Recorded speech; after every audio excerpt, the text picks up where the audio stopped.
Merci à vous d'être présents. Commençons par quelques petits rappels.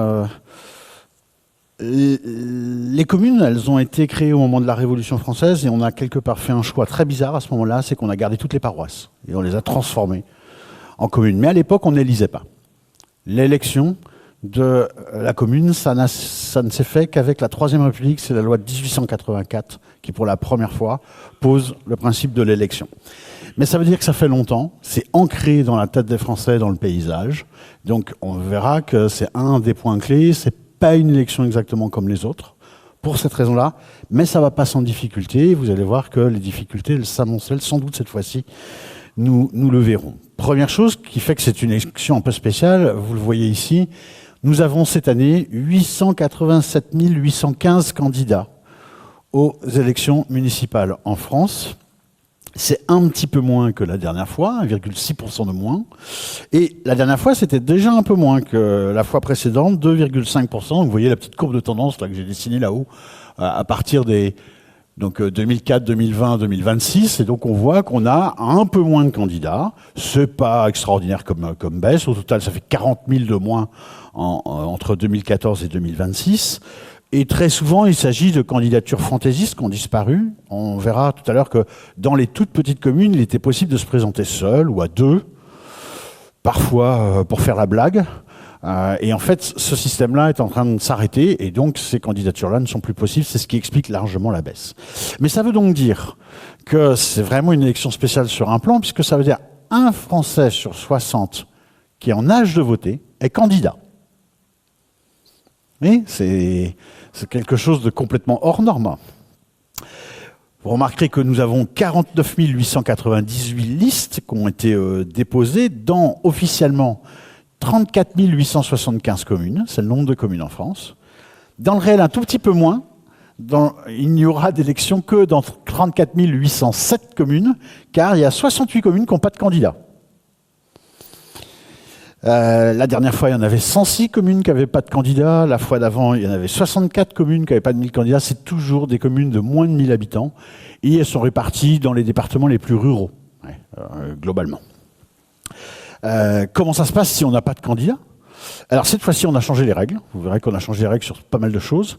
Le préfet désigne, d'abord, à annuler le scrutin, puisqu'il n'y a pas de candidat, à annuler le scrutin. Donc ils sont pas appelés à voter dimanche.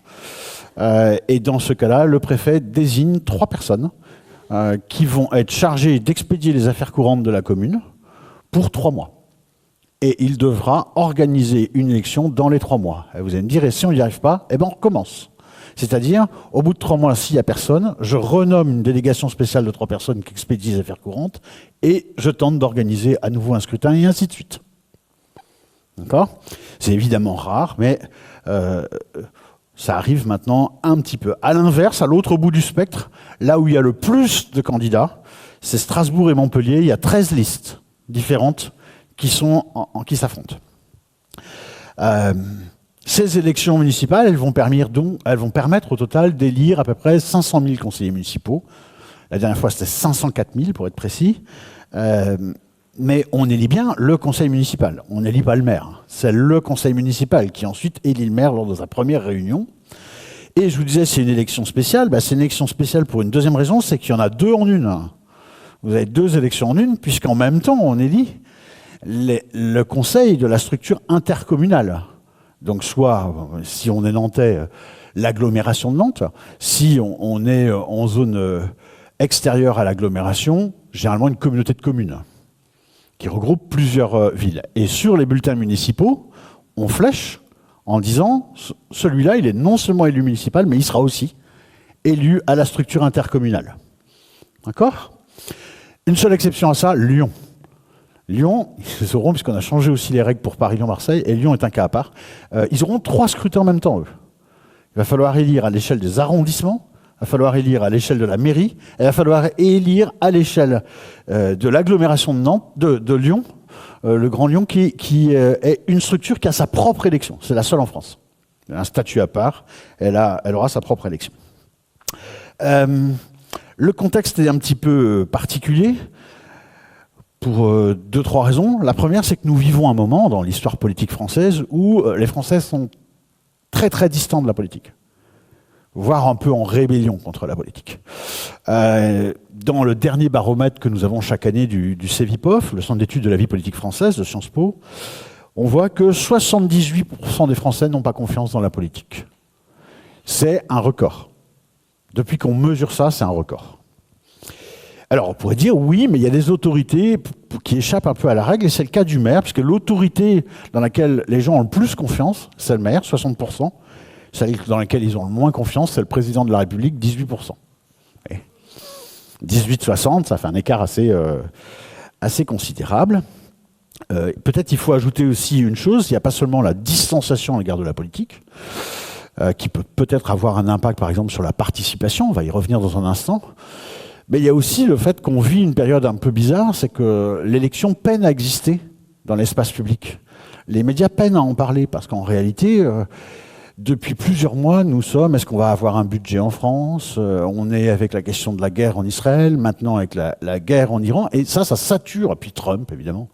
Trump, c'est fou, hein, le nombre de messages tous les jours et d'articles dessus. Donc ça sature un peu l'espace public, et il y a très peu de place pour parler des municipales. Donc elles ont beaucoup moins d'existence dans l'espace public que normalement. Voilà. C'est à part Paris, parce qu'il y a Rachida Dati, Lyon, parce qu'il y a Aulas, Marseille, parce que ça peut basculer au Rassemblement national. À part 3-4 cas comme ça dont on parle un peu plus, le reste, c'est très atone et c'est inhabituel. Ce climat-là, ce climat de distanciation, ça se retrouve aussi dans les listes. Faisant le petit décompte, là, puisque le ministère de l'Intérieur a publié les fichiers énormes avec tous les candidats, donc j'ai regardé ça. 65% des candidats qui se présentent au municipal sont sans étiquette. Il n'y a pas d'étiquette politique. Ça fait 574 000 candidats sur les 890 000. Et ça fait 43 000 listes. C'est colossal. Vous prenez en comparaison, il y a 601 listes qui sont classées par les préfectures comme étant d'extrême gauche, d'extrême droite, pardon, soit le RN, soit Reconquête, soit même des regroupements ponctuels. 620 listes qui sont dites d'extrême gauche, donc 234 portées par la France Insoumise. 2215 listes pour les divers droites, c'est les plus importants, et c'est là que vous avez notamment tous les Républicains. En précisant d'emblée, les Républicains sont le parti le plus présent dans les communes de moins de 9000. C'est le plus ancré dans les communes de moins de 9000 en France. 1888 de divers gauches, y compris Parti socialiste, écologiste, place publique, etc. Les différents courants, même si place publique ne présente pas de candidats en direct. Et puis 1169 qui sont classés divers centres. Alors là, vous voyez, c'est un peu bizarre comme truc. Et le divers centre, c'est en gros le bloc central autour d'Emmanuel Macron. Donc ça peut être Renaissance, ça peut être Horizon, ça peut être Modem, et même ça peut être d'autres appellations. Il y a donc beaucoup de sans-étiquette. Énormément. Et on le verra tout à l'heure, je vous ai mis quelques cas, on prendra quelques cas pour illustrer, pour regarder. Vous verrez qu'il y a parfois des candidats qui sont clairement à droite, ils ont des mandats à droite, ils sont LR, etc. Et là, quand ils se présentent sans étiquette. On a des cas assez nets et évidents. Alors, ce que je vous propose, c'est qu'on va regarder d'abord les règles du jeu, il faut s'en rappeler un peu, parce qu'en plus, elles ont bougé. On va regarder si c'est vraiment une élection normale. Et notamment, on va regarder cette idée-là, un peu fausse que les gens ont en tête, c'est la municipale, c'est proche de nous, donc c'est celle où on va voter. Bah, vous allez voir que pas vraiment. Et peut-être bien, cette fois-ci, moins que d'habitude encore.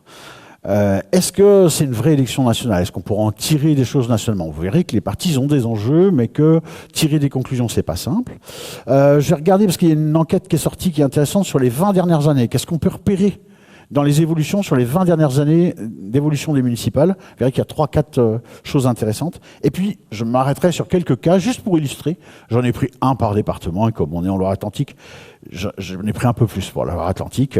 À chaque fois, c'est parce qu'il y a quelque chose de spécial dans cette élection-là, d'intéressant à regarder.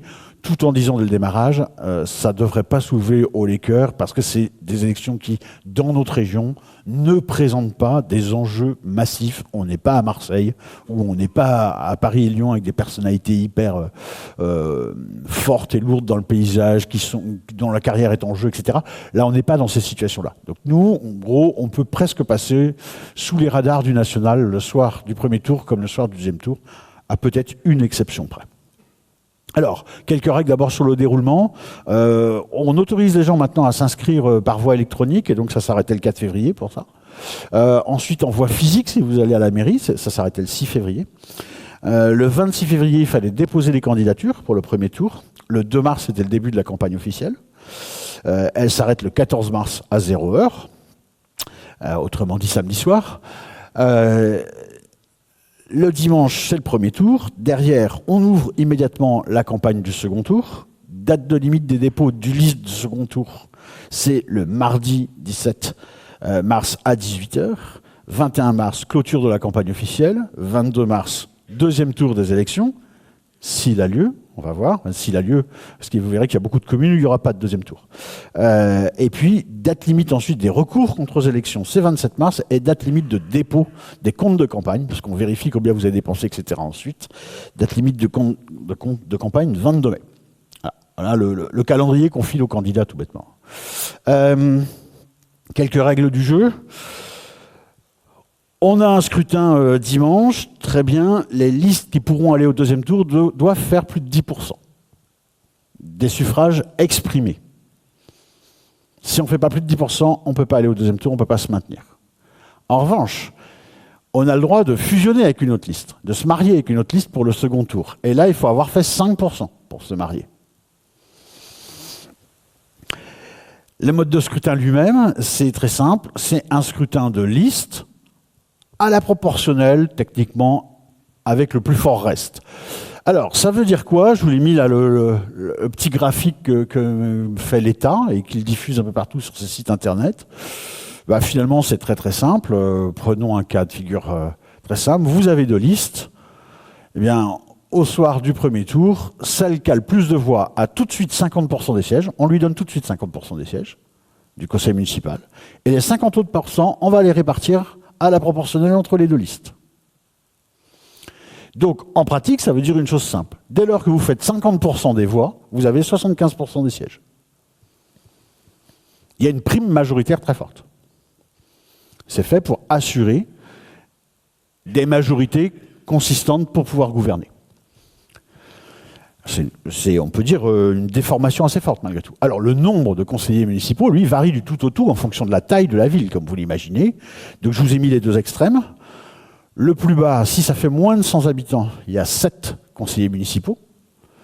Le plus haut, si ça fait plus de 300 000 habitants, il y a 69 conseillers municipaux. C'est le cas de Nantes, par exemple. C'est les mêmes règles pour les établissements publics de coopération intercommunale, autrement dit les communautés de communes ou les communautés d'agglomération. Et j'ajoute, il y a un cas dérogatoire, alors ça se joue beaucoup dans notre région, notamment en Maine-et-Loire.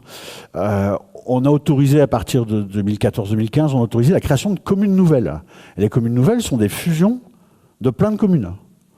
Donc, par exemple, si vous connaissez, j'ai pris le cas de Segré. Vous voyez, Segré, désormais, s'appelle Segré en Anjou bleu. C'est son nom officiel, désormais, parce qu'il y a 15 communes à l'intérieur. 15 anciennes communes qui ont fusionné en une seule. Et donc, pour ces villes-là, comme elles ont un système nouveau, on leur a autorisé à avoir beaucoup plus de conseillers municipaux que la norme, que la règle. Je crois que, de mémoire, maintenant qu'elle est fusionnée, elle fait 25 000 habitants, à peu près. Et elle va avoir autant de conseillers municipaux que Nantes, 69. Parce qu'on les autorise à jouer temporairement. Hein. Après, ça va, au bout de quelques scrutins, ça va redescendre. Donc ils ont une règle un petit peu particulière. Je ne l'ai pas dit, mais jusqu'ici, jusqu'à cette élection, jusqu'à dimanche, les communes de moins de 1000 habitants avaient un tout autre système.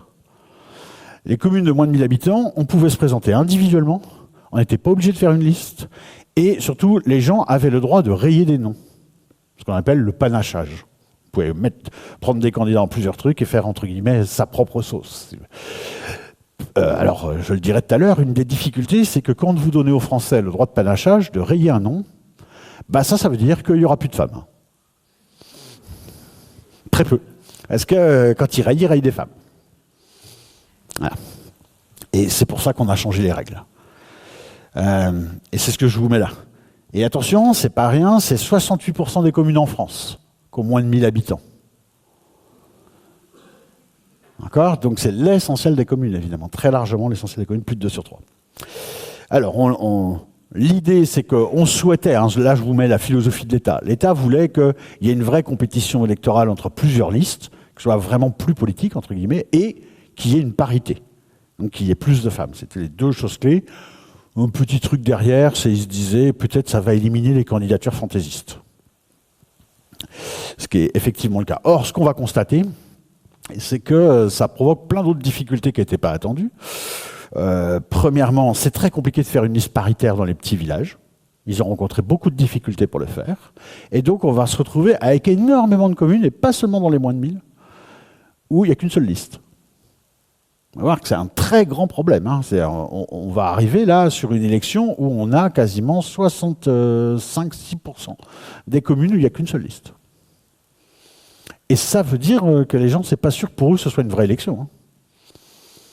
Parce que, et en plus, j'ai pas le droit de faire du tir au pigeon. J'ai pas le droit de prendre mon crayon en disant celui-là je le veux pas. Alors qu'avant j'avais le droit.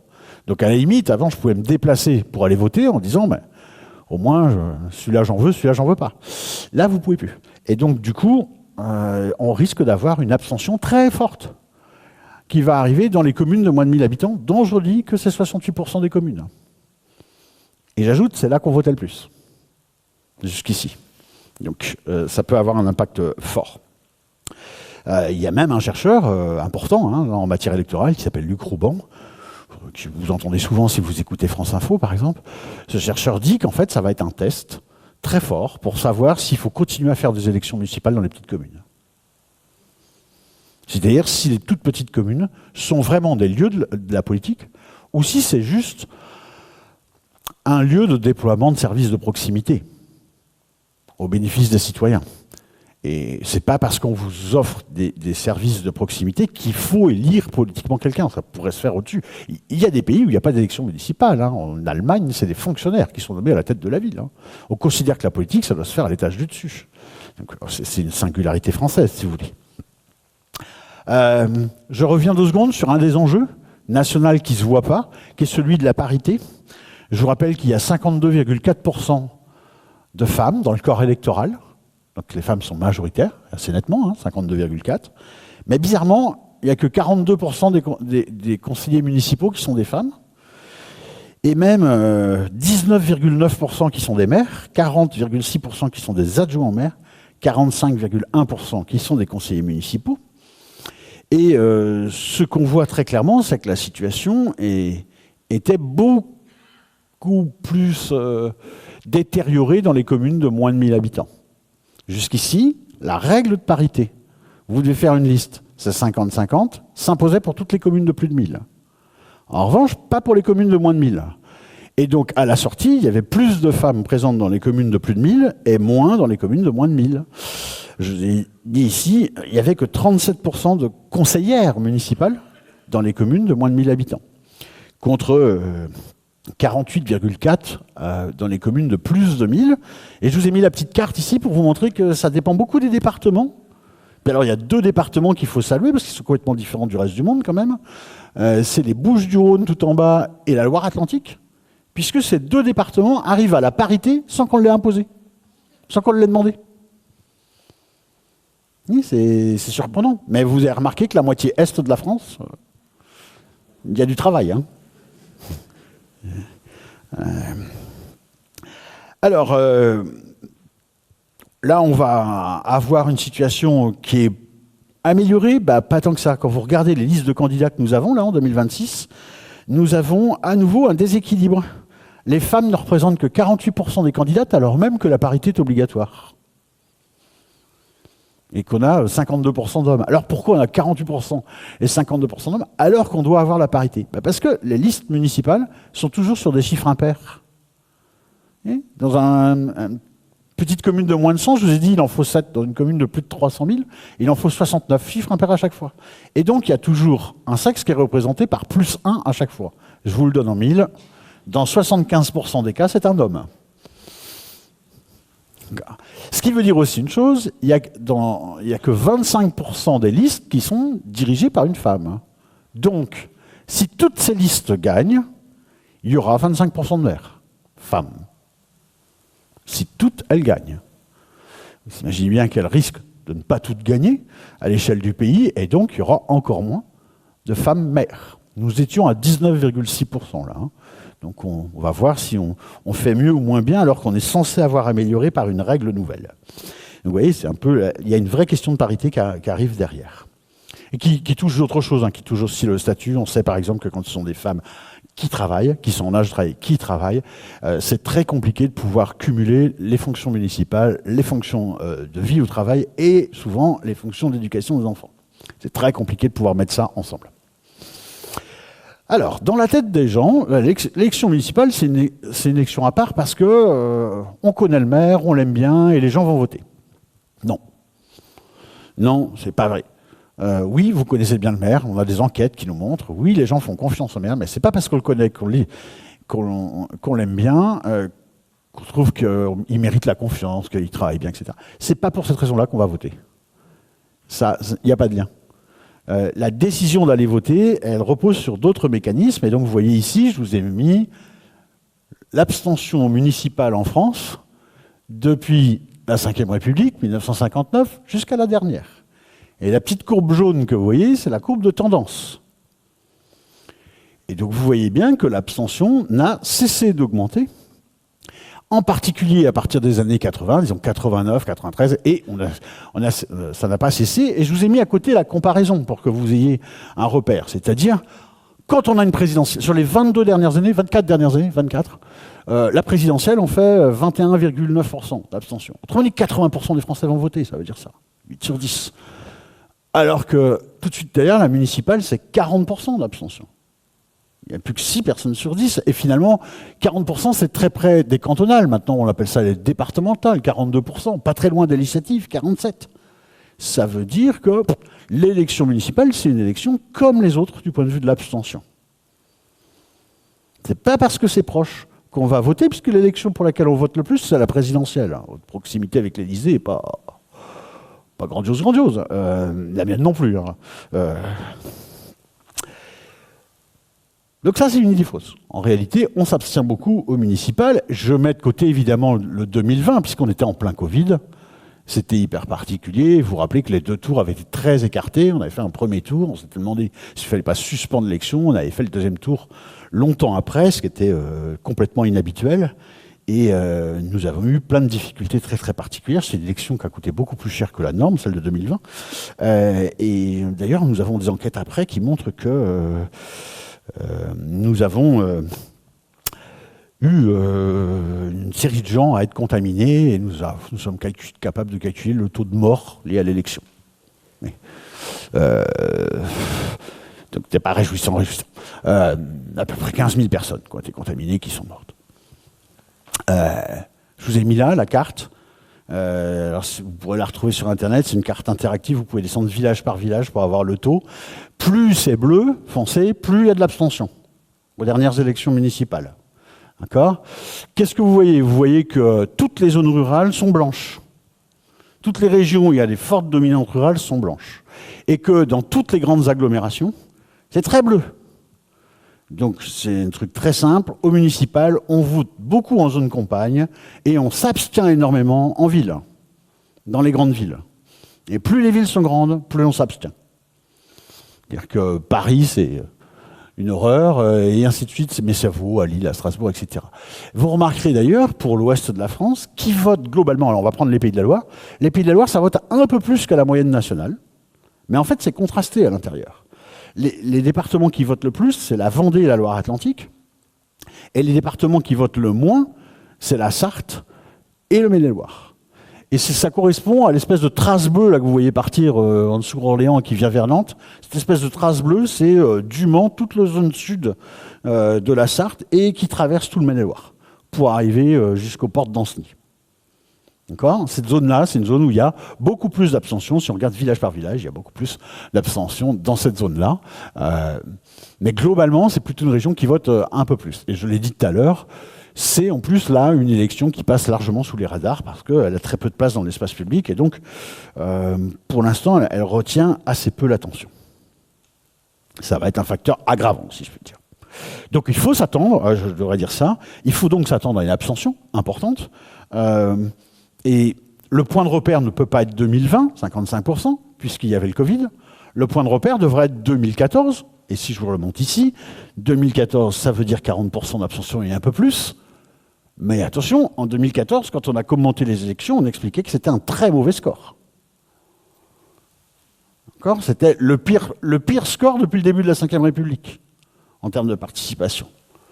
Donc on risque de faire ça, et même plus, puisque je vous ai dit tout à l'heure, on risque d'avoir une baisse forte de la participation dans les communes où il n'y a qu'une seule liste. Car, rappelons-le, une seule liste signifie que s'il y a une personne qui vote, ils sont élus et ils ont gagné. Il n'y a pas de seuil. Il n'y a pas de seuil. Il n'est pas demandé que sur un village de 1000 habitants, il y ait tant d'électeurs qui viennent voter. Ce n'est pas demandé. Et on va haut. Hein, vous imaginez que, par exemple, Château-Gontier, qui est quand même une sous-préfecture, n'a qu'une seule liste, le maire sortant. Et c'est tout. Il est le premier à dire, d'ailleurs, dans les médias, il dit « je trouve ça bête, c'est dommage que mes opposants n'arrivent pas à faire une liste ». Et les opposants, ils disent « ça vaut pas le coup de faire une liste, personne ne veut venir, et puis de toute façon, on va prendre une raclée, puisque c'est une ville qui est de centre-droit historiquement, donc à chaque fois, le centre-droit l'emporte, et donc, finalement, il n'y aura pas d'opposants. » Et là, pour les électeurs, je ne sais pas s'ils vont se déplacer dimanche. C'est pas sûr. Ils ne peuvent rien faire. On reprend ou on ne reprend pas, quoi. Donc c'est un peu... ça limite considérablement le choix. Il est possible qu'ils ne veulent pas y aller. Alors, maintenant, est-ce que ces élections sont nationales ? Est-ce que la politique nationale, ça impacte beaucoup une élection comme les municipales ? C'est arrivé dans l'histoire qu'il y ait des élections municipales qui aient des très forts enjeux nationaux. Il y a deux exemples qu'on cite tout le temps. En 1977, progression de la gauche du programme commun de la gauche. Les Français veulent en gros donner une claque à Giscard d'Estaing qui est au pouvoir, on est en pleine crise économique. Ils votent massivement, notamment dans les villes, à gauche. Et donc on a une vague à gauche très forte qui est très clairement une claque envoyée au pouvoir en place et un soutien très fort donné aux candidats de gauche. 6 ans plus tard, en 1983, la gauche est au pouvoir, François Mitterrand vient d'arriver, il a fait son programme de relance, ça a échoué, on commence à se dire qu'il faut tout changer et faire un programme de rigueur à la place. 83, élection municipale, contre-vague. Vague bleue absolue, républicain, la gauche prend la claque historique, énorme. Et donc là, on est clairement sur des messages nationaux envoyés très forts. 2014, par exemple, c'était encore une élection où il y avait une composante nationale assez forte parce que les Français votaient au municipal avec en tête François Hollande, on va lui envoyer un message. Et on a bien vu que le message, il avait pris un peu pleine tête, c'est-à-dire que c'était un message de sanction à l'égard du pouvoir en place. Mais on peut dire, au fur et à mesure du temps, la dimension nationale du scrutin s'efface. Elle est de moins en moins importante. Et alors là, encore plus cette fois-ci, parce que celui qui voudrait sanctionner Emmanuel Macron, il aurait bien des difficultés, parce qu'il faudrait trouver les candidats d'Emmanuel Macron. Et vous allez voir, il faut bien les chercher, ils sont cachés. Hein. Il n'y en a pas beaucoup. Donc, quelque part, une des fonctions de l'élection, c'est évidemment d'envoyer un message en sanctionnant un pouvoir sortant à l'échelle nationale. Et en l'occurrence, là, c'est pas possible. Donc, il y a toute une partie des acteurs qui voudraient faire ça, mais qui ne se déplaceront sans doute pas pour le faire, tout simplement parce que c'est pas non seulement pas l'enjeu, mais c'est en fait presque impossible. Le parti d'Emmanuel Macron, Renaissance, ne présente des candidats que très très peu en France. Hein. Il n'y a que quelques endroits où il en passe. C'est vraiment très très minime. Je l'ai dit tout à l'heure, autre problème, ces élections ne suscitent pas un intérêt, c'est le moins qu'on puisse dire, et suscitent peu de discussions. Et globalement, partir d'une élection municipale pour tirer des enjeux sur la future présidentielle qui arrive, qui, elle, va être le scrutin majeur, c'est délicat, c'est difficile. Je pourrais presque le dire vulgairement, c'est casse-gueule. Ce qu'on va constater localement ne vaut sans doute pas nationalement. Et alors surtout, parce que c'est ce qui va arriver malheureusement, Généralement, on tire de leçons à partir de 2-3 villes. Et je vous disais tout à l'heure, ça va être Paris-Lyon-Marseille. Si jamais Dati gagnait Paris, par exemple, je peux vous jurer que ça orienterait le sens de la lecture dans l'espace public par les journalistes, etc., d'une manière très forte, alors que ça ne voudrait rien dire de ce qui se passe dans le pays, dans les 34 875 communes. Et c'est souvent, ce décalage est assez fort. Alors ici, pour vous montrer quand même, il y a des enjeux de type nationaux à l'intérieur. Je veux prendre partie par partie pour regarder ce qu'ils disent. Et quelque part, ils énoncent eux-mêmes un peu les enjeux ou ce que nous, comme chercheurs, on dit là-dessus. Sur le camp présidentiel, bon, on pourrait dire l'enjeu principal qu'ils ont, c'est de sauver ce qui peut l'être dans des circonstances qui sont hyper défavorables pour eux. Et c'est ce que je vous disais tout à l'heure. D'ailleurs, un parti comme Renaissance, celui d'Emmanuel Macron, ne présente que 2 candidats sur les 10 plus grandes villes françaises. C'est vraiment... on est aux abonnés absents, et une manière de faire dans ces cas-là, c'est de se cacher derrière d'autres. Donc on va pousser des candidats Modem, on va pousser des candidats Horizon, donc ça c'est le camp d'Édouard Philippe, si vous prenez chez nous, Christophe Béchu à Angers, candidat Horizon, maire sortant, qui sera réélu, il a une autoroute devant lui. Évidemment, il a le soutien de Macron, mais c'est pas un candidat Macron. C'est pas un candidat Renaissance. Luc Boire à La Roche-sur-Yon, même chose.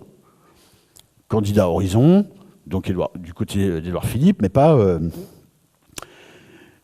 candidat officiel de la majorité présidentielle. Et d'ailleurs, il ne veut pas le mettre devant, bien entendu, parce qu'il a compris que ce n'était pas très porteur. Il y a des enjeux à l'intérieur, c'est-à-dire que des gens qu'on présente comme étant des futurs présidentiables sont candidats, et eux, ils jouent gros. Édouard Philippe au Havre, il joue gros. Parce que si jamais il la perd, il prend une balle dans le pied pour être candidat à la présidentielle. François Bayrou, à Pau, il joue gros aussi. C'est-à-dire que sa survie politique dans le système va dépendre de son résultat à cette municipale. J'ajoute, ce qui vous montre que la scène politique est complexe actuellement, quand vous regardez cas par cas, vous vous rendez compte que les alliances qui sont passées sont complètement mouvantes. C'est-à-dire avec qui on s'allie quand on est du parti d'Emmanuel Macron ou du parti d'Édouard Philippe. De temps en temps, c'est avec les Républicains, de temps en temps, c'est de l'autre côté. Et c'est assez lisible pour les électeurs, pour comprendre ce que nationalement ils font. En fait, c'est des situations locales. Ce ne sont pas des situations nationales. Alors là, je les ai mis ensemble parce qu'on pourrait dire ils vont ensemble, là, pour le coup. Je vais commencer par les Verts. Rappelez-vous que l'élection de 2020 avait été une vague verte et qu'il y avait beaucoup de villes importantes qui avaient basculé du côté des Verts. Il y avait eu Grenoble en 2014, mais ensuite Lyon, Bordeaux, Strasbourg, Besançon, Poitiers, Annecy, Tours, etc. Tout ça a été devenu vert dans le cadre de coalitions. C'était des groupes de coalition de gauche dominés par les Verts. Leur enjeu, là aussi, c'est vraiment, ils sont sur la défensive, ils sont plutôt dans l'idée de consolider l'existence si c'est possible, en particulier à Lyon, mais pas seulement. Alors c'est d'autant plus important que les Verts ont dans leur programme, historiquement, l'idée qu'ils développent de la participation, qu'ils sont très à l'écoute des terrains, qu'ils veulent une démocratie participative active, etc. Et donc si, dans les endroits où ils ont été élus, ils prennent une claque, ça veut dire qu'ils n'ont pas réussi à écouter les habitants. Donc ce sera un problème pour eux. Or, le contexte pour eux, globalement, il est mauvais. C'est-à-dire, ils ont fait des contre-performances électorales à toutes les élections. Ils ont fait 5,5% aux européennes alors qu'ils faisaient 13,5% la fois d'avant. Et leur manière d'essayer de sauver, ça a été de faire une alliance avec le Parti socialiste et toutes les forces qui sont autour du Parti socialiste. Voilà. Ils se sont groupés, donc la plupart du cas, comme c'est le cas à Nantes, on a une candidature groupée. Le Parti socialiste, de son côté, dont on se rappelle qu'il a quand même pris des claques gigantesques à l'époque de 2017, quand Emmanuel Macron est arrivé, il a un peu refait surface, et dans les élections municipales, c'est une élection qui lui est favorable, parce que c'est un parti qui a un très fort ancrage local. D'ailleurs, je regardais là dans le détail, il présente plus de 50 000 candidats. Lui, un parti politique qui est capable d'aller chercher 50 000 personnes pour les présenter, c'est beaucoup, hein, c'est une structure d'ampleur. Il contrôle la majorité des villes de 100 000 habitants en France. Ils contrôlent même la majorité des villes de plus de 50 000, et ils sont le premier parti dans les communes de plus de 25 000. Donc c'est un poids lourd de la vie politique locale, on pourrait dire, pour que les choses soient claires. Un parti politique, ça peut exister nationalement, et puis ça peut exister localement. Le Parti socialiste, il a du mal à exister nationalement, il est un peu à la ramasse sur ce terrain-là. En revanche, il a un ancrage local très fort. Les Républicains, c'est pareil. Les Républicains, ils ont pris des claques très fortes à partir, disons, de l'affaire Fillon, des suites de l'affaire Fillon. Et donc, c'est un parti qui a du mal à exister nationalement. Il a du mal à faire sortir des candidats, etc., sur le terrain national, à être un peu innovant sur le terrain programmatique. En revanche, il a une assise locale très grande, très forte, et notamment dans les petites villes. Là, très, très importante. On va voir si elle résiste, d'ailleurs, cette assise, mais elle est là. Alors qu'à l'inverse, vous avez des partis politiques, comme le parti de Macron ou la France Insoumise, qui sont de pures écuries présidentielles. Ça travaille pour un homme en haut, mais en bas, il n'y a rien. En bas, c'est le vide. L'ancrage local est très faible. Et donc, ces partis-là, quand ils vont sur une municipale, ils vont sur une compétition où, entre guillemets, ils sont structurellement handicapés. Enfin, c'est un truc où ils sont assurés de prendre une claque. Et les filles, ça pèse 25% ou 30% à la présidentielle, mais ça fera 0 élu quasiment, au municipal. Oui, c'est très typique. Et Renaissance est sensiblement dans une structure comme ça. Le PS, c'est l'inverse. Le PS, lui, il a un vrai ancrage, il est lourd là-dessus, et donc il a choisi de faire une stratégie d'assemblage avec les écologistes, avec le Parti communiste, avec Place Publique, avec plein de trucs, sauf LFI.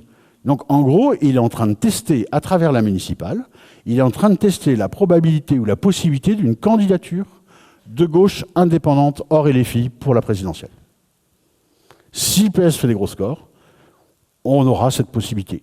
Alors là, je ne vais pas extrapoler vers la présidentielle. On sait que la gauche aura du mal à la gagner. Je dis brutalement, tout bêtement, parce que quand on demande aux Français est-ce qu'ils se sentent de droite ou de gauche, il y a actuellement 30% des Français qui se sentent de gauche en France. C'est le plus faible score depuis 1945. Et donc, si vous regardez le résultat des législatives de 2024, tout près de nous, après tout, bah, la gauche tout confondu, elle fait 31%. Elle fait son camp. Voilà. Donc, pour eux, ce qui est important, c'est d'exister à gauche, d'avoir un candidat, etc. C'est ça qui se joue à travers la municipale, mais il ne sera pas en position de gagner. C'est l'arrière-plan. Ils visent quelques villes qui ont une sociologie favorable pour eux, Toulouse, Saint-Étienne, Limoges, Amiens, Valence. Et c'est plutôt, à part Toulouse, c'est quand même des villes de second ou de troisième rang, c'est un peu pénétré en profondeur. Les Républicains, je vous ai dit tout à l'heure, eux, ils ont cette première partie des petites villes, mais ils sont aussi très concurrencés, très critiqués. Je vous ai dit tout à l'heure, il y a plein de candidats qui se présentent sans étiquette, qui ne veulent plus mettre l'étiquette les Républicains. Donc il y a quelque chose qui se joue là. Et ils ont perdu, ils ont décroché dans les grandes villes. Donc ils ont besoin à la fois de maintenir leur assise dans les villes de moins de 9000, mais aussi de récupérer, si c'est possible, quelques villes grosses. La plus grosse ville que gèrent les Républicains en France, actuellement, c'est Nîmes. Et pour ce qui est normalement un très grand parti de gouvernement, historiquement. Donc il y a quelque chose de singulier. Ils ont perdu Bordeaux, ils ont perdu Marseille, ils ont perdu Nice, Reims, Toulouse, etc. Et donc ils ont besoin de réexister dans les grandes villes, et ça n'est pas fait. Et ça a une conséquence politique, parce que lorsque vous voulez envoyer un candidat à la présidentielle, avec l'étiquette Les Républicains, et on sait que Bruno Retailleau est déjà candidat, eh bien si son parti fait une contre-performance au municipal, là encore, il prend une balle dans le pied. C'est-à-dire que la crédibilité de cette candidature est faible. Et elle est de toute façon fragilisée, puisqu'aujourd'hui, ces intentions de vote sur un personnage comme ça, elles sont testées depuis un bout de temps, et elles sont de l'ordre de 8%. Oui, donc c'est très loin pour pouvoir construire quelque chose. On est au tout début, ça peut beaucoup bouger, mais crédibiliser une candidature, ça peut se faire pendant la phase des municipales. Et puis, dernier cas, le Rassemblement national. Le RN, lui, je dirais, il est en position de s'ancrer localement, et c'est ça qu'il cherche à faire. Alors, surtout dans nos territoires à nous, dans l'Ouest, où historiquement le Rassemblement national ne faisait pas de grands scores. On sait qu'il y avait une tradition catholique qui était assez défavorable, etc. Et donc, le RN, il est très fort dans le sud de la France, depuis très longtemps, tout le pourtour méditerranéen, et il est très fort dans la région nord autour de Lille, depuis très longtemps. Il a progressivement pénétré dans l'Est de la France de manière forte, mais l'Ouest a longtemps résisté. Et puis, là, élection après élection, on voit le RN commencer à arriver et à faire des scores de plus en plus importants. Si on parle de notre région Pays de la Loire, ça arrive par la Sarthe. Ça a démarré dans le sud Sarthe, puis progressivement, ça s'est répandu dans une grande partie de la Sarthe, et puis ça arrive aussi par le sud Vendée, dans la région de Fontenay-le-Comte, où là, par exemple, aux dernières législatives, tous les villages de la circonscription du sud Vendée ont mis le RN premier. Une seule exception, c'est la Tranche, qui est la station balnéaire de cette zone-là. Et tous les villages ont mis le RN en premier. Vous voyez, c'est très emblématique. Ils présentent, eux, ils ont une particularité complètement originale dans le paysage. Ils ont beaucoup d'électeurs, mais pas de candidats. D'habitude, c'est l'inverse. On a des candidats, mais pas nécessairement des électeurs qui viennent en face. Et donc, si vous regardez les scores qu'ils ont fait dans les autres élections, y compris chez nous, si on va dans le Pays de Ré, etc., et qu'on regarde commune par commune, on va voir sur les législatives, on va voir que le RN a fait des scores incroyables, mais il n'y a pas de candidats. Ils n'ont pas réussi à faire de liste. Dans la Sarthe, il n'y a que 7 communes où ils ont une liste, alors qu'il y a 50 communes où ils sont premiers. Mais ils n'arrivent pas à trouver des candidats et à crédibiliser des candidatures. Donc ils sont dans une situation qui est un peu inverse, ils ont besoin de s'implanter, et en fait derrière, il y a un enjeu souterrain que les gens voient moins. Ils veulent avoir beaucoup de conseillers municipaux, parce qu'en septembre prochain, il y a une autre élection, mais que vous ne verrez pas, qui est l'élection des sénateurs. Et les sénateurs, ce sont les conseillers municipaux qui votent. Conseillers départementaux, régionaux, mais aussi municipaux. Plus vous avez de conseillers municipaux RN partout en France, plus vous aurez des sénateurs RN en septembre, et peut-être même, ce serait une première dans l'histoire, un groupe Rassemblement national de sénateurs. Ce serait la première fois dans l'histoire qu'il puisse y avoir un groupe indépendant de sénateurs. Et ça, c'est un de leurs objectifs derrière. Ils ne sont pas en position, dans l'ouest de la France, de gagner des villes. Et en revanche, ils peuvent en gagner, bien sûr, dans des endroits où ils sont implantés depuis beaucoup plus longtemps. Mais leur objectif est, disons, de pénétrer, si je puis dire, dans l'ensemble de la société en ayant des élus locaux, ce que pour l'instant, ils n'ont pas. Dans nos régions à nous, ils ne l'ont pas. Donc c'est un travail d'ancrage qui paiera sur la longueur, ça produira. C'est une sorte d'entrée dans la phase de normalisation pour le Rassemblement national. Alors, ici, je vais m'appuyer sur une étude qui est sortie par le Centre d'études de la vie politique française, Pierre-Henri Bonneau, qui a fait une analyse à partir des fichiers du ministère de l'Intérieur sur les 20 dernières années, élection par élection. Les fichiers, les petits graphiques que je vous ai mis sont un peu techniques, mais je vais essayer de vous tirer 2-3 leçons fortes qu'on voit des 20 dernières années. La première, c'est qu'on voit l'élection municipale, c'est 2 pôles extrêmes, si on peut dire, 2 choses complètement différentes. D'un côté, vous avez, dans les petites communes, presque pas de candidats, presque pas de liste, presque pas de concurrence, et des maires qui se représentent et qui sont systématiquement élus. Donc avec des taux très très importants. Le graphique que vous voyez là-haut, par exemple, vous montre le pourcentage de communes qui est pourvu au premier tour par tranche de population. Moins de 500 habitants à la dernière élection, 86% ont été, dès le premier tour, c'était fini. C'était terminé. D'accord ? Alors qu'à l'autre bout, si vous allez la courbe, vous voyez qu'elle descend. Si vous arrivez dans les plus de 100 000 habitants, là, vous vous rendez compte qu'on est à 12% de communes où tout était terminé à l'issue du premier tour. 83 d'un côté, 12 de l'autre. C'est vraiment un grand écart. Et c'est ça, c'est que notre vie communale, si on peut dire, elle est dans les petites communes. Très peu de candidats, très peu de listes, très peu de compétition. Et quand il y a un candidat, poum, c'est reconduit. Et à l'inverse, plus on va vers les grandes villes, plus il y a beaucoup de listes, plus il y a de la compétition. Et donc, mécaniquement, plus c'est difficile de se faire réélire. Et c'est ce qui fait, je dois avoir écrit quelque chose comme ça plus loin. Vous voyez, par exemple, qu'en moyenne, en 2020, il y avait 9,2 listes dans les communes de plus de 100 000, pardon. 9,2 listes, alors qu'on était à 3 du côté des petites communes. Donc il y a 3 fois plus de listes. Et ça ne fait que s'accroître. Cette fois-ci, ça a même changé encore plus. Ça va être encore plus spectaculaire. Donc il y a 2 pôles. Un pôle hyper politisé, les grandes villes, et un pôle où c'est très peu politisé, il y a très peu de concurrence électorale, les petites villes.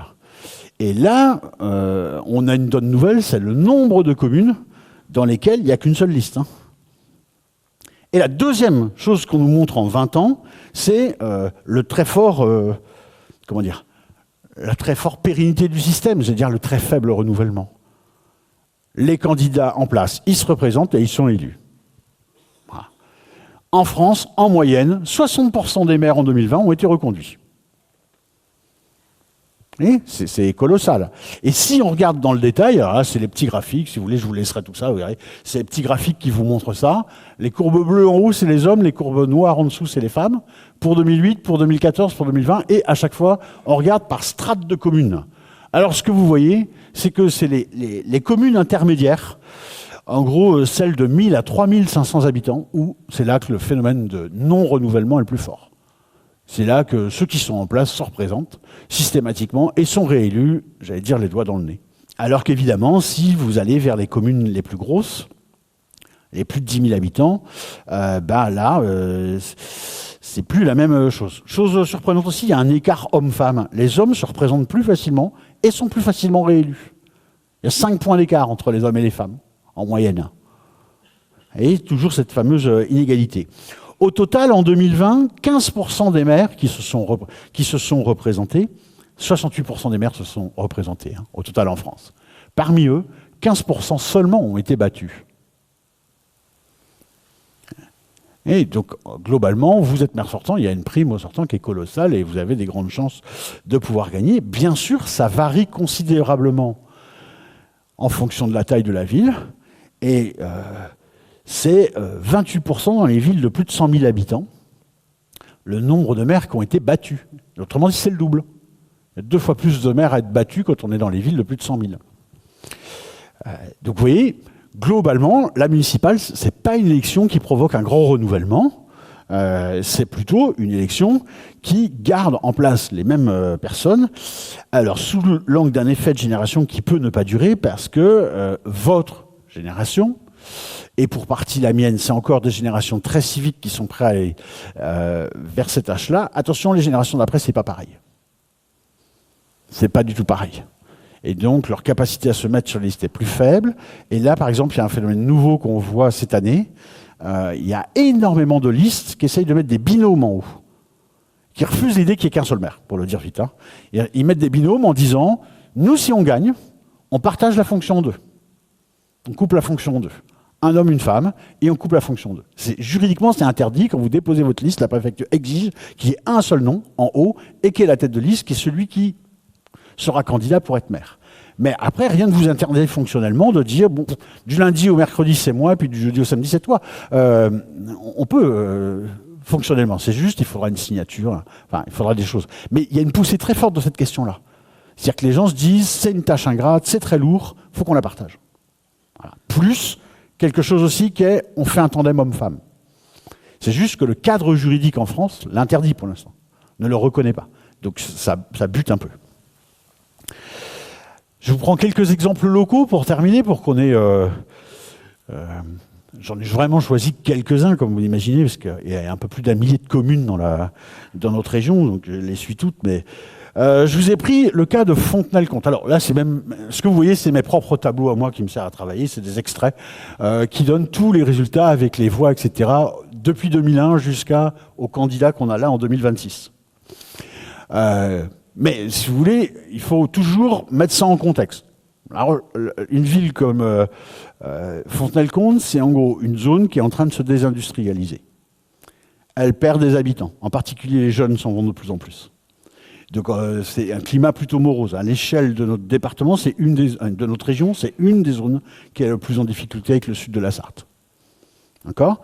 Dans ce contexte-là, cette région qui a été, cette ville qui a été longtemps marquée à gauche, eh bien, elle a connu une transformation. Et là, on va se retrouver en 2026 avec le même conflit qu'en 2020. C'est les mêmes gens qu'on va retrouver. Et c'est une configuration assez particulière, parce qu'il y a 2 candidats à gauche, dont l'un, qui s'appelle Luc Fourage, qui est une figure locale, qui est là depuis... ça fait 6 ou 7 élections qu'il est candidat. Il est toujours là. Il a même, à certaines élections, il a même présenté son fils. Et puis, on a 2 candidats de centre-droit. Donc, 2 candidats à gauche, 2 candidats de centre-droit. Et, nouveauté, le RN est présent à travers une très jeune candidate, qui est la nouvelle déléguée régionale, la déléguée départementale du Rassemblement national sur place. Elle a 21 ans. Mais si vous voulez, si le RN envoie des gens sur place, c'est parce que dans cette ville-là, le RN a fait des scores énormes à la présidentielle. 21,6% puis 37% au deuxième tour. À la législative, 29,6% au premier tour, 33,6% au deuxième tour. Aux européennes, 27,8%. Autrement dit, ils peuvent faire un score, ils peuvent être au deuxième tour et donc avoir des élus municipaux. Même avec une gamine de 21 ans inconnue. D'accord ? Et attention, si c'est le cas, s'il dépasse la barre des 10%, ça changera tout. Le résultat pour les autres sera complètement différent. La possibilité que, si vous regardez la structure de 2020, Hugues Fourage pour le PS fait 43% et le maire qui a gagné Ludovic Aubon, qui est LR, a fait 44%, donc c'était très très proche. Il y a même, en termes de voix, il y avait 47 voix d'écart au deuxième tour. Donc rien du tout. Et là, d'un seul coup, si vous avez un candidat RN dans cette configuration-là qui se maintient et qui fait 1 millier de voix, 1500 voix ou 2000 voix, ça change toute la donne. Donc le RN ne gagnera pas, mais le RN peut complètement modifier le résultat qu'il y a. Le maire sortant se représente et peut être en difficulté à cause de ça. Deuxième cas, ça c'est très illustratif, c'est pour montrer que ce n'est pas nécessairement des grands enjeux. Si je prends le cas de Laval, Laval c'est une ville qui a été historiquement marquée à gauche, avec des grands maires de gauche, et puis qui a ensuite connu une phase d'alternance très forte. En gros, depuis 1995, il y a des phases d'alternance. La dernière fois, Laval a été gagné par un maire de gauche, PS, très jeune qui plus est. C'était un des plus jeunes maires de France, Florian Bercourt. Et donc, voilà, il est en place, il a fait le boulot, il se représente. Il n'y a entre guillemets pas de difficulté. Ce que je trouve intéressant, c'est deux choses. Le Rassemblement national a fait historiquement des scores importants dans la zone de la Mayenne. C'est là qu'il progresse aussi. Le Rassemblement national aurait dû avoir un candidat à lui clair et faire un score important. Mais il y a eu une crise au RN en Mayenne. Et l'institution Rassemblement national a décidé de décapiter le truc, c'est-à-dire ils ont viré tous les responsables. Et ils ont amené de l'extérieur des nouveaux candidats. Donc le nouveau candidat, il arrive d'Angers, à Laval. Et sur place, ils le détestent. Il y a quand même candidat, mais c'est assez rare, les militants RN ont fait des protestations officielles contre ce candidat. C'est un peu bizarre. Et ce qui est très intéressant, c'est aussi la candidature de Samia Soultani-Vigneron, parce qu'elle est vice-présidente Les Républicains à la région Pays de la Loire. C'est une candidate républicaine très connue, très importante. Et pourtant, elle se présente comme étant sans étiquette. Elle a mis diversante, sans étiquette, elle a dit que c'est une liste citoyenne. Et ça vous montre ce que je vous disais tout à l'heure, il ne fait pas bon porter une étiquette politique en ce moment. Au point qu'on les cache dessous. Là, vous avez un exemple assez probant de cette manière de faire. Un cas, le seul cas peut-être dont on parlera le soir, si vous regardez des chaînes nationales cette fois-ci, le seul cas dont on peut parler, peut-être, ce sera celui de Cholet. Puisqu'évidemment, Cholet a la particularité d'avoir un maire qui est là depuis 1995, Bourdoulex, avec la particularité, vous le savez, qu'il a commencé à droite toute, et au fur et à mesure de ses mandats, il est parti encore plus à droite que la droite toute. Il a subi plein de condamnations pour des propos racistes, etc., à l'égard des Roms, à l'égard, etc. Le nombre de condamnations de Bourdoulex est assez impressionnant. Il a été viré de plusieurs partis, il est parti dans son propre parti, si on peut dire. Bon, en gros, c'est une figure de l'extrême droite, qui est un électron libre de l'extrême droite qui vient de droite, et qui a un discours très dur. Et il est là depuis très longtemps. Or, aux législatives de 2024, il a été candidat et il a pris une claque, pour la première fois. Et donc, tout le monde s'est dit, c'est l'occasion ou jamais, les municipales, on va pouvoir le mettre dehors, on va pouvoir gagner. Tout le monde s'est dit ça. Résultat, il y a plein de candidats. Tout le monde est candidat de partout. Lutte ouvrière, LFI, Écolo PS, plusieurs divers droits, divers centres, UDI, plus Bourdoulex lui-même qui se présente. Il n'y a pas de RN. Le RN considère que Gilles Bourdoulex, ça suffit, c'est déjà leur créneau. Et là, on est dans une situation qu'est-ce qui va se passer ? C'est très très incertain, parce qu'en réalité, il y a tellement de candidats qu'il faut qu'il y en ait au moins un qui émerge à l'issue du premier tour avec une ossature suffisante pour au deuxième tour être crédible face à Gilles Bourdoulex. Si jamais ils font tous 10%, la réponse c'est que c'est Bourdoulex qui gagnera alors. Oui, donc c'est un jeu de vase communicant et c'est pas simple parce qu'en plus, en face, il n'y a pas vraiment de candidats qui s'imposent, qui seraient forts, avec des marqueurs très identifiés, etc. Pas vraiment. Il y a même des candidats très bizarres parce qu'il y a des candidats qui sont les bras droits et les bras gauches de Gilles Bourdoulex qui ont décidé de se présenter sans lui. À Cholet, ils disent c'est Bourdoulex sans Bourdoulex. Vous voyez ? On va voir ce que ça va donner, mais c'est une situation très ouverte, très incertaine, de transition. Potentiellement, il peut perdre. Il a perdu il y a un an la législative de manière nette. Potentiellement, il peut perdre.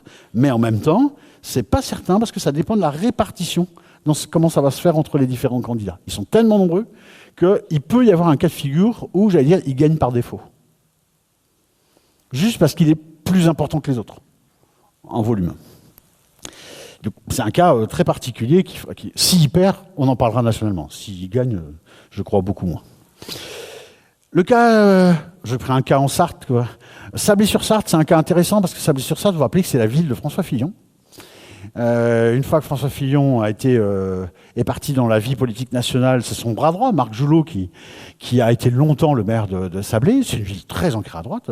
Et puis la dernière fois, en 2020, c'était la question de la transition. Marc Joulot était encore là, mais ils étaient tous les deux condamnés, Fillon et lui, condamnés pour l'affaire faux emplois donnés à Pénélope, les costumes, etc., les détournements d'argent, bref, ils ont été condamnés.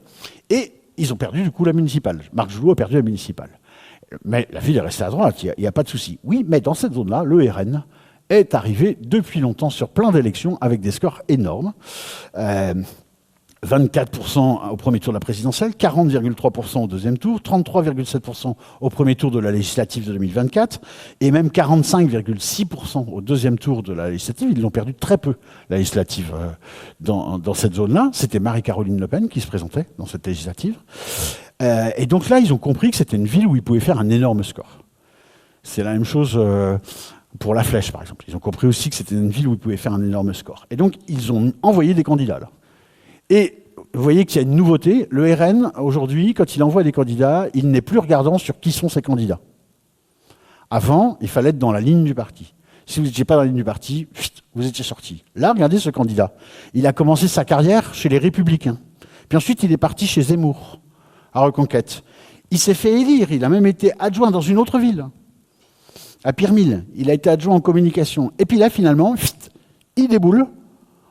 Il s'installe à Sablé, il se présente à Sablé avec l'étiquette Rassemblement National. Et avec la bénédiction de Marie-Caroline Le Pen et du Rassemblement National. Ça vous montre une chose, le Rassemblement National veut de l'implantation locale, c'est ce que je vous ai dit tout à l'heure. Alors, ils sont prêts à prendre des profils très différents, qui viennent d'un peu partout, dès lors que ces gens acceptent l'étiquette et se présenter pour eux. D'accord ? Ça c'est quelque chose de nouveau, qui montre que c'est un parti qui cherche aujourd'hui à s'élargir et à gagner d'une certaine manière en poids localement. Alors, venons-en à plus près de nous. Le cas de Nantes. Bon là, je pense qu'il n'y a pas besoin de vous dessiner le paysage, vous le connaissez déjà assez bien. Vous savez que cette ville est à gauche depuis 1989, de manière continue, avec des scores très très importants faits par le Parti socialiste. Et que ce qui me paraît important pour comprendre la situation nantaise, c'est le petit graphique ici, là, qui vous montre les scores au municipal à Nantes des différents partis politiques. Et ce qui, je crois, est important, c'est la ligne bleue que vous avez en haut, qui commence en haut et qui finit pas plus vraiment en haut. Ça, c'est les Républicains. Ça, c'est la droite. Et donc, vous comprenez que quand on est en 1983, ils font 50% au premier tour. Et que dans les années 80, ils sont entre 40 et 50% à droite, à Nantes. Et vous vous rendez compte qu'en 2020, ils sont à 19%. Et qu'en fait, l'histoire de la droite et des Républicains à Nantes, c'est l'histoire d'une descente aux enfers, sur à peu près 30 ans. Donc là, ils ont un candidat, Foulchambard-Delauve, un candidat nouveau, assez disruptif, c'est rentre-dedans, qui s'est lancé très tôt, ça fait 2 ans qu'il fait campagne, qui a utilisé beaucoup de relais, c'est assez remarquable, hein. L'engagement qu'il a, etc., c'est un truc assez impressionnant, ça mériterait une étude en sciences politiques, tellement il y a un gros travail derrière ça, et incontestablement, il va remobiliser ses troupes. Oui, mais il va remobiliser ses troupes à partir d'un point très très bas, qui est le 19 de 2020. Et donc la probabilité, c'est qu'il fasse un beau score au regard de ce qu'est l'état de la droite à Nantes. Mais un beau score ne signifie pas que vous êtes en position d'aller mettre en grande difficulté l'autre candidat, qui est la courbe rouge. Et la courbe rouge signifie, si vous faites, c'est un mauvais calcul, hein, mais si vous faites 2020, Johanna Rolland plus les écologistes, puisque là elle se présente en cumulé, l'un plus l'autre, ça fait 51%. Vous au premier tour. Alors, il faut savoir deux choses. Premièrement, quand on fait une liste commune, on a moins d'électeurs à venir voter pour soi que quand on fait deux listes. À gauche, c'est toujours comme ça. Les gens, il y a des écologistes qui iraient voter écologistes, mais si c'est marié avec le PS, ils n'y vont pas, et ainsi de suite. C'est ça que ça veut dire. Ok, donc de toute façon, c'est pas 51 qu'il faut avoir en tête, c'est moins. Deuxièmement, c'est le troisième mandat, donc il y a de l'usure. C'est très difficile d'évaluer l'usure, on ne sait pas trop, mais il y a de l'usure, simplement. Donc, ça sera moins, quoi. Mais il y a un socle électoral qui est très lourd, très gros, qui est 35 à 40%. Voilà, il y a ce socle électoral-là. Et donc, même si vous êtes le candidat en face, Jean-Bart Delauve, et que vous voulez challenger, oui, mais vous partez de 19. Même en mettant une grosse dynamique, en allant chercher le plus possible vos électeurs, etc. Et ils en ont besoin, les électeurs de droite. Ah non, très clairement, ils sont orphelins depuis longtemps d'avoir un candidat qui booste et qui les ramène devant. Il est en train de faire ce job. Il va faire sans doute un gros score, mais un gros score ne signifie pas qu'il va jouer dans la même cour. Si on regarde, alors je fais un bémol là-dessus, mais peut-être ceux qui ont suivi de très près, il y a eu 3 sondages publiés sur la situation de Nantes. Un premier sondage Odoxa, commandé par Jean-Bart Delauve, le candidat républicain. Ce sondage nous dit 35 pour Johanna Rolland, 34 pour lui. Donc très près, un point d'écart. Et puis derrière, 12,5% pour LFI, la France Insoumise. William Ocante. Deuxième sondage, cette fois-ci commandé par Johanna Rolland, c'est l'IFOP, 43 pour elle, 26 pour Jean-Bart Delauve. 17 points d'écart. Plus un point, mais 17. D'accord ? Avec 13,5 pour LFI. Il y a un troisième sondage, Cluster 17, qui est sorti la semaine dernière, qui lui est un indépendant. C'était pas commandé par des candidats, et qui nous donne 38 pour Johanna Rolland, 31, 7 points d'écart pour Jean-Bart Delauve, et LFI à 13. Dans tous les cas, le RN est en dessous de la barre des 10 pour l'instant. Alors, qu'est-ce qu'on peut dire de ces sondages ? D'abord, vous voyez bien qu'ils disent tout et leur contraire. Il y en a un qui dit que c'est à 1 point d'écart et l'autre qui dit que c'est à 17 points d'écart. Donc, a priori, qu'est-ce qu'il faut croire ? Il faut savoir que les sondages, quand on parle de municipal, ils ne sont pas du tout fiables. Pour des raisons structurelles. Quand vous faites un sondage, vous avez besoin d'un échantillon représentatif. Et c'est très difficile à construire à l'échelle de chaque ville. Il faut que vous sachiez que dans un sondage national, 90% des gens refusent de répondre. Quand vous tombez à l'échelle des villes, c'est encore plus difficile. D'accord ? Donc on a beaucoup de mal à faire. Il y a 2 techniques qui ont été employées. L'une, c'est le cas d'Odoxa, ils ont décidé de le faire en ligne. Et donc, c'est des gens en ligne qui répondent.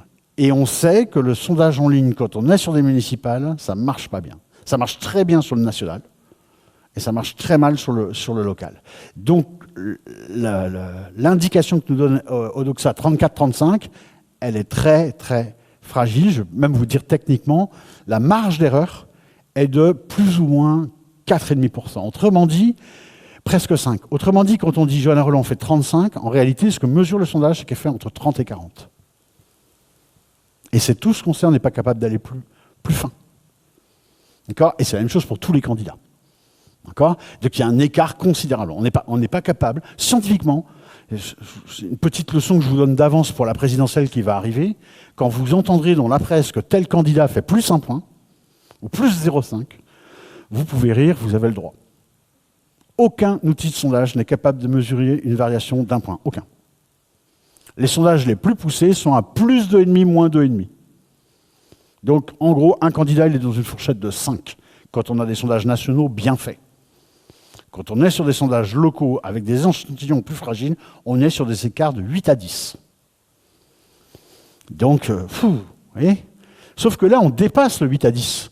Quand on passe de 1 point d'écart à 17, on est au-delà des marges d'erreur, donc il se passe encore autre chose. L'un a été administré par téléphone, l'autre a été administré en online. Et donc, ça ne nous donne pas du tout les mêmes choses, les mêmes techniques de redressement. J'ai envie de vous dire, ni l'un ni l'autre n'a sans doute raison. Et que, vraisemblablement, Jean-Bart Delauve fera 30%, et peut-être plus. Il faudrait donner une fourchette qui est sans doute de 28 à 33. Il est sans doute dans cet horizon-là, ce qui est, encore une fois, par rapport au score précédent de la droite, une grande performance. Et Johanna Rolland est sans doute dans quelque chose qui est 38-42. Qui est à peu près dans ces eaux-là. Ce qui, au regard du score de 2020, est un recul. D'accord? Ça, c'est indéniable. Et l'originalité, je vais être tout à fait honnête avec vous, l'originalité, c'est le score de LFI qui est très important, entre 12 et 13%, dans tous les sondages. Ça, c'est épatant. Je dois vous dire que moi, je ne l'avais pas du tout anticipé, j'ai même encore du mal à y croire. Pour plein de raisons. La liste a rencontré plein de difficultés. Le candidat, il y a eu des histoires de violences sexistes et sexuelles qui ont obligé à changer les candidats. Et les filles s'est trouvée dans toute une posture un peu compliquée. Le candidat est très peu connu. Donc normalement, et pourtant, il semble qu'il y ait un vote sur l'étiquette, sur LFI, fort dans Nantes. Alors, il y a une tradition de gauche radicale, mais il y a deux listes pour la gauche radicale, et il y en a une qui semble très nettement l'emporter, et l'autre pas du tout. Donc ça va être intéressant à regarder, mais c'est évidemment un micro-enjeu qui nous est plutôt propre à la science politique. Globalement, c'est quand même une situation où Nantes est une ville de gauche très forte, avec un socle électoral très solide, c'est normalement une situation très favorable. Voilà. Donc il faudrait à la fois une surperformance considérable du candidat des Républicains et peut-être même un soutien fort en report de voix, plus un maintien du LFI au deuxième tour, pour que la candidate de gauche puisse être en difficulté. C'est quand même des conditions qui ne sont pas faciles à réunir. Voilà. Quelques autres villes intéressantes, je vais vite là-dessus. Je pense qu'il faut que vous regardiez Orvault. Orvault, c'est un cas intéressant, puisque la dernière fois, cette ville, qui était historiquement de centre droit, Orvault a basculé en faveur d'une gauche écologique, mais dans le cadre d'une triangulaire. Il y a deux candidats de droite qui, quelque part, se sont neutralisés l'un l'autre, et du coup, c'est le candidat de gauche écologique qui a gagné, Jean-Sébastien Guiton. Il se représente face à son opposant historique, mais cette fois-ci, on est directement en frontal dès le premier tour. Et donc, ça change tout. Parce que si vous faites le calcul des voix de droite de la dernière fois, c'est 60%. Donc, mais en même temps, il est maire sortant, il a fait ses preuves, donc il a aussi une prime sortante, etc. Donc ça va être très à touche-touche, si je puis dire. Ajoutons, vous l'aurez très vite ce résultat-là, puisqu'à Orvault, on vote en électronique. Donc à 20h01, on appuie sur le bouton, on a le résultat. Il n'y a pas besoin de passer des heures à dépouiller, c'est la machine qui dépouille. Le cas de Rezé est aussi un cas intéressant, parce que vous savez que c'est toute une histoire. La ville de Rezé a une histoire politique tout à fait singulière, avec un conflit à l'intérieur de la gauche très très fort.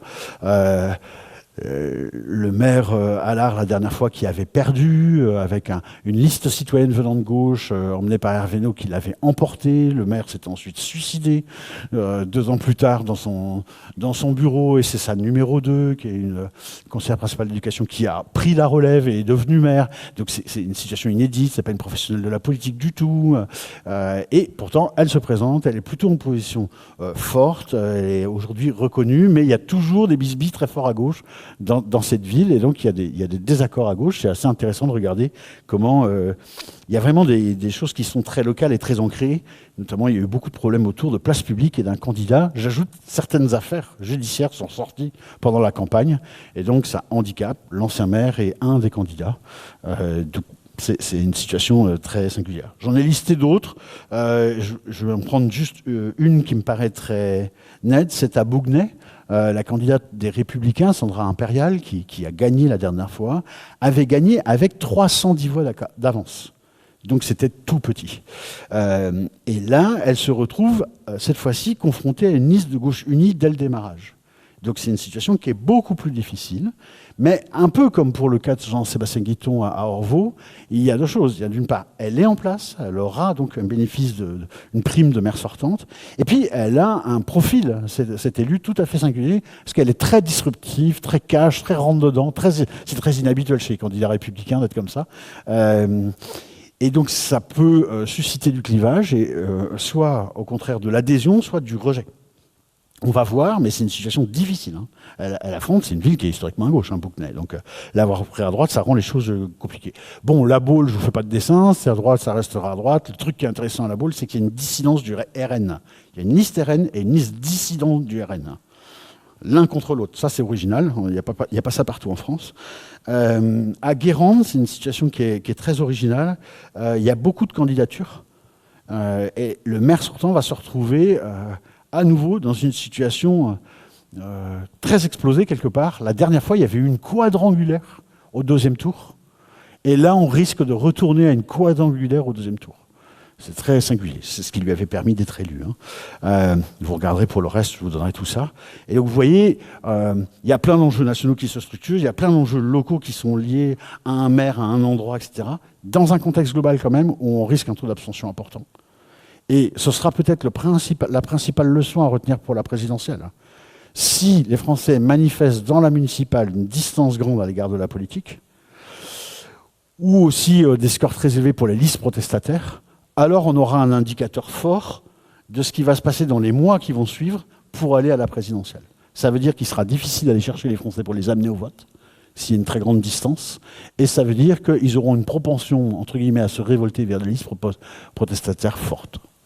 Donc c'est les deux seuls enseignements qu'on pourra avoir vraiment de lourd, parce que pour le reste, la structure des enjeux, la manière dont ça se passe est totalement différente. Une présidentielle, vous le savez comme moi, nous allons prendre 6 mois de débat sur la tête. Ça va démarrer dès le lendemain des présidentielles.